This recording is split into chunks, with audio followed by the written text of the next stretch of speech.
Ayusin mo kasi trabaho mo. Hindi. Sorry po, kasi Trabaho ka. puro ka lang dyan, boss. Ganyan-ganyan ka. Hindi na mo tumapon. Dapat nag-quiz ka muna bago ka nag-map. Utak biyaya ka naman eh. Ayusin mo trabaho mo.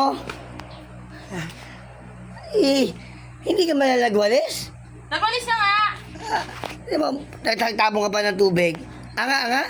Ha? Tago ka ba? Ayusin mo yung trabaho mo. Ako'y nabubusit sa'yo eh. Naglilinis ako. Eh, sinasawura ka ng ayos. Gaganyan-ganyan ka. At trabaho ka na upad. Eh, may bahay? Ang upad? Sabi na magtrabaho, tingnan mo. Ang dumi pa ng ilalim, minamap na agad.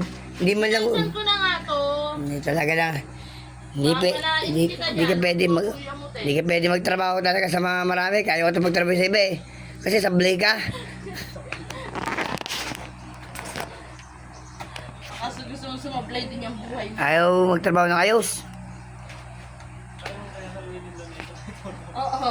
Yung lamesa. Matibay yan, boy. Makakasaya mo ba? Boy, ikaw, umuwi ka na.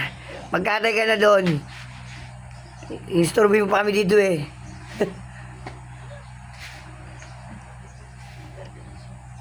Pinak mo itong bagong bibot. Iyama.